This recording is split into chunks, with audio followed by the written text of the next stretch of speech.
Olá, amigo, olá, amiga, graça e paz. Terça-feira, dia 22 de outubro de 2019.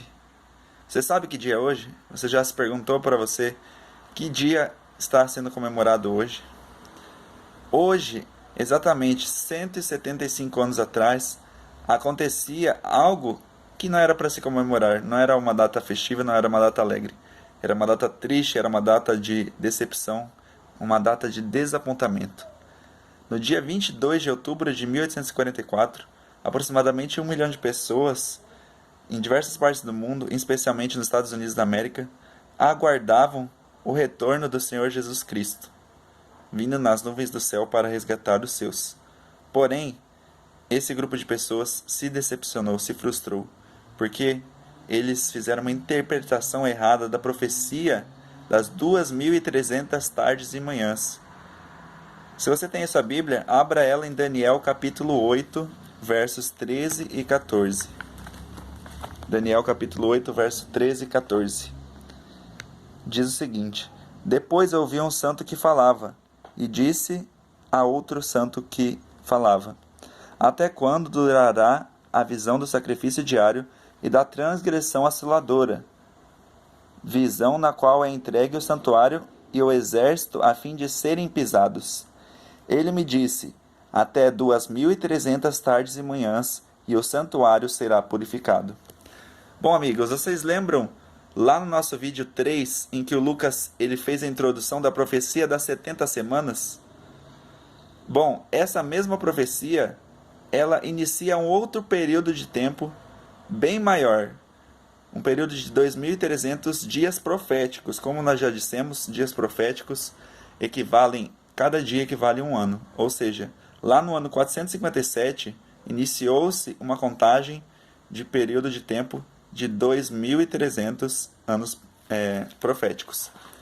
Como nós já vimos na nossa interpretação, as 70 semanas elas foram finalizadas no ano 34 depois de Cristo, que é o ano do apedrejamento de Estevão.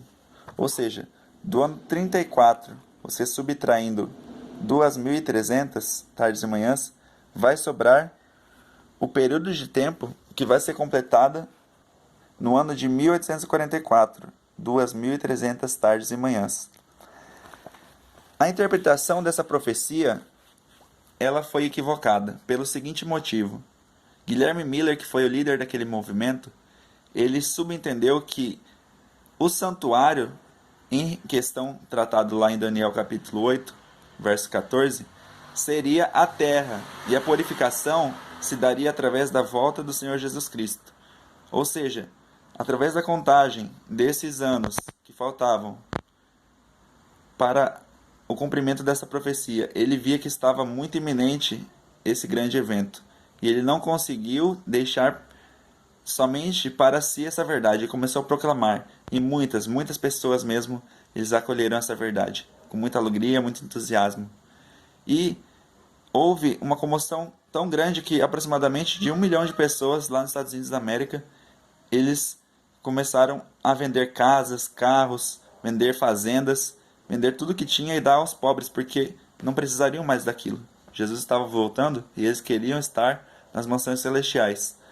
Porém, chegou o grande dia, o dia 22 de outubro, e todos estavam aguardando, todos estavam em sentimento de oração e contrição, esperando o aparecimento do Senhor Jesus Cristo. Porém, para tristeza mútua, ele não apareceu. Aí você pode se perguntar, será que a profecia falhou? Será que a profecia ela foi equivocada? Será que aqueles homens, eles fizeram algo que não deveria ter sido feito? Eu respondo para você, não. Por incrível que pareça, eles estavam cumprindo uma outra profecia lá no livro de Apocalipse. Livro de Apocalipse, no capítulo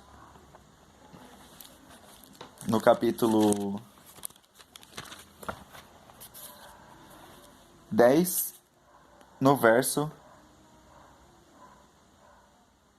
9 e 10. Diz o seguinte: Foi, pois, o anjo, dizendo que desse o livrinho. Então ele me falou: Toma-o, devora-o. Certamente ele será amargo ao teu estômago, mas na tua boca doce como mel. Tomei o livrinho da mão do anjo e eu devorei, e na minha boca era doce como mel. Quando, porém, comi, o meu estômago ficou amargo.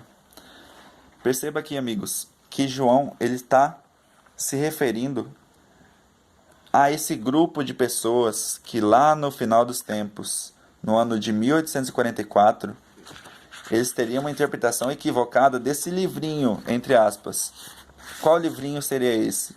Esse livrinho referido é o livro de Daniel, porque o livro de Daniel ele é o único livro profético do Antigo Testamento. Não que nos outros livros da Bíblia do Antigo Testamento em questão não tenham profecias. Muitos têm profecias messiânicas, profecias da Nova Terra. Porém, o livro de Daniel ele é um livro específico que tem no seu âmago a profecia. Tanto a profecia da estátua de Nabucodonosor, como a profecia das 70 semanas, que foi falado lá no nosso vídeo 3. Como também a profecia do bode e do carneiro, a profecia dos 4 animais.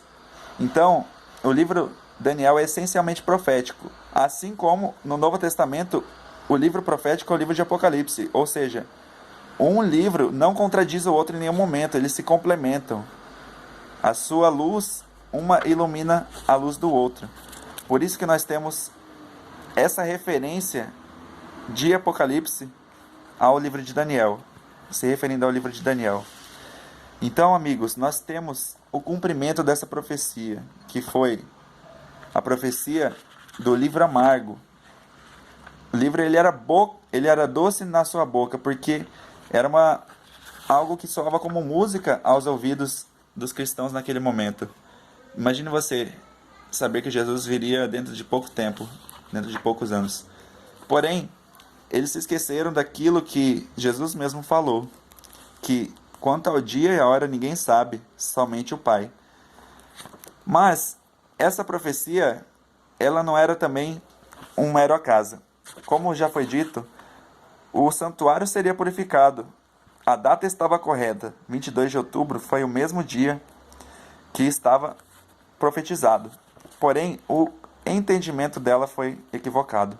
Então, você me pergunta, o que aconteceu no dia 22 de outubro de 1844?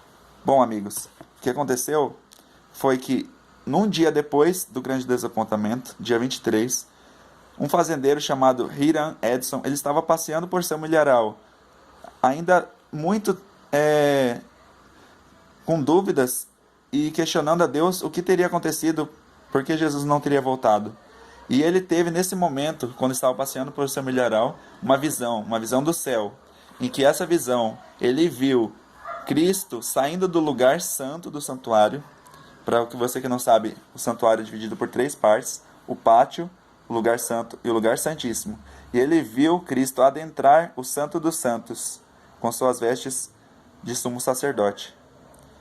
Com base nessa visão, a Igreja Adventista do Sétimo Dia, ela entende que Cristo ele exerceu e exerce, desde 22 de outubro de 1844, a função de sumo sacerdote no lugar santíssimo. Ou seja, ele passou do lugar santo ao lugar santíssimo. E o que isso implica para nós nos dias de hoje? Cristo, ele além de nosso sumo sacerdote, ele é nosso intercessor. Porque nós bem sabemos que no lugar santíssimo está a Arca da Aliança, com os seus 2 anjos, os querubins, e a Shekinah de Deus, a presença de Deus.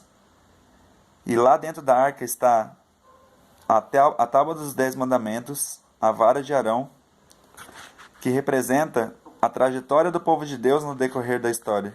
E também o maná, uma porção do maná, que representa o alimento que Deus tem provido aos seus filhos no decorrer de toda a história, em especial no Êxodo, que foi quando Deus libertou o seu povo.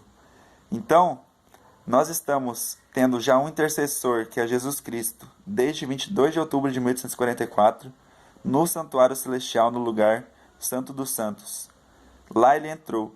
E através desta visão, nós temos também a doutrina do santuário celestial, justamente por causa desta visão.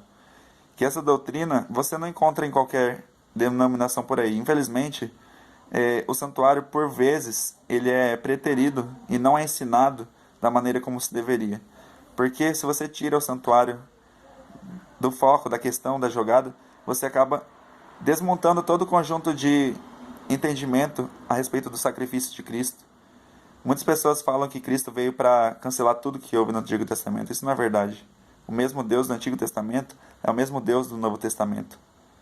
Então hoje é um aniversário, está fazendo 175 anos que Cristo adentrou no santuário celestial.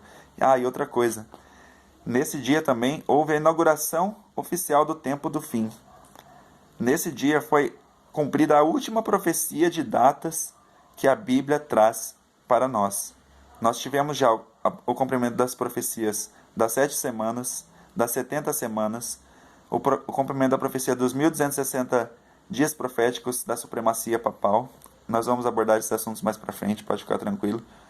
Nós tivemos o cumprimento da última profecia em 22 de outubro de 1844.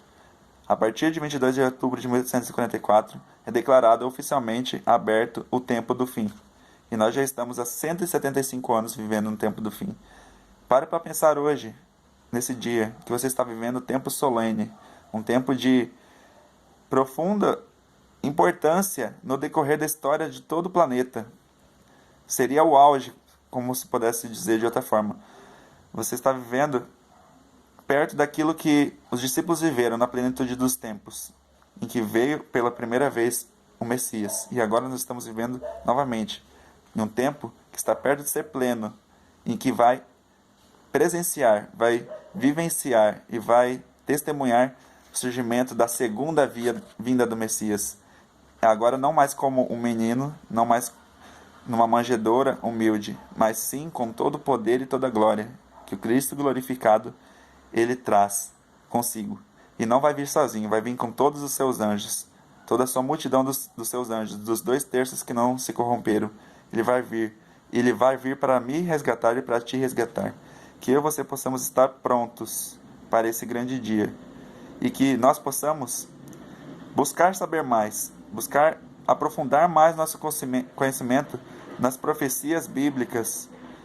E nós vamos ver no próximo vídeo a respeito do batismo, da tentação e também do chamado dos 12 discípulos de Jesus Cristo. Que você possa querer cada dia mais se aprofundar no conhecimento da sua palavra. Fique com Deus e um abraço. Até mais.